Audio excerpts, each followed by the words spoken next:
So welcome to our video series and our email series on fibers.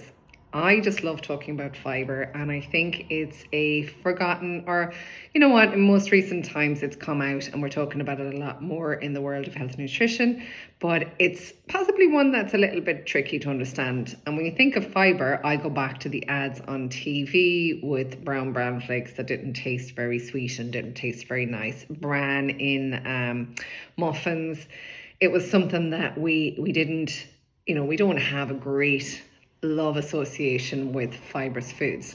However, we may not find fiber super lovely to eat or super tasty, but when we can understand why we put fiber into our diet, we then can create internal motivation to make those foods part of our dietary intake, part of our daily fuel intake, because we see the value and we see the benefit of doing so.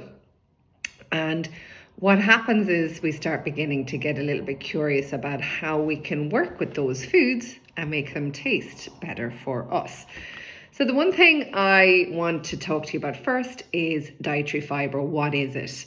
And I don't want to get sciencey on this because you don't need any more overwhelm. But there's a couple of things that I want to say to you is that fiber is part of the family of carbohydrates. So we've got starch, we've got sugar, and we've got fiber. So carbohydrates are broken down into those three categories. I'm not going to go into the other two. We're talking about fiber and fiber only. But I just want to say where you find fiber. So fiber comes from the plants that we eat. We'll also notice that you'll get added fiber in foods, in some products like cereals. They'll add some more fiber in because they have studied it and they understand that it has a health benefit.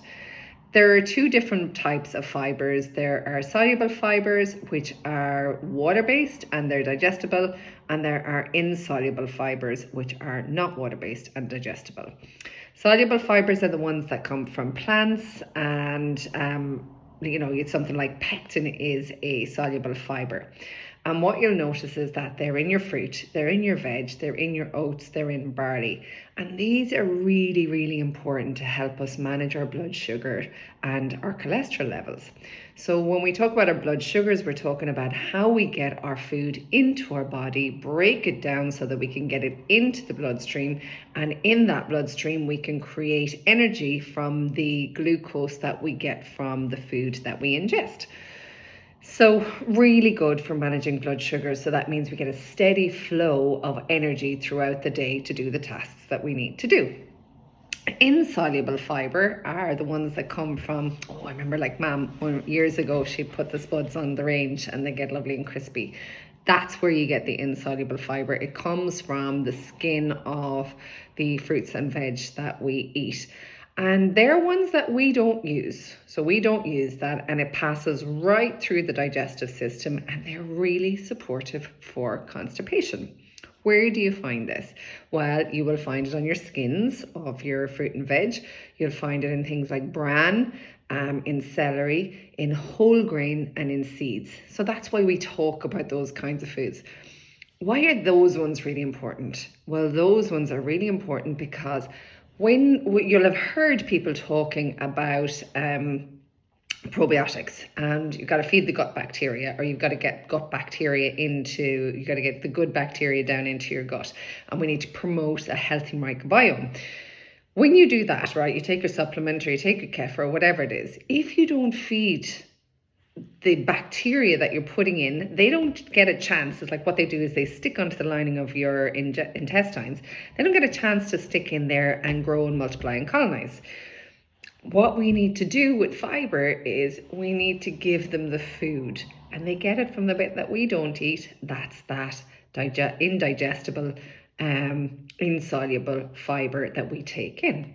So let's just remember, before I finish up, the benefits of fiber are reducing cholesterol, promoting a healthy blood sugar balance, helping you to feel fuller for longer, preventing constipation, managing your blood sugars, and reducing any possible risks of cancer, particularly colon cancer.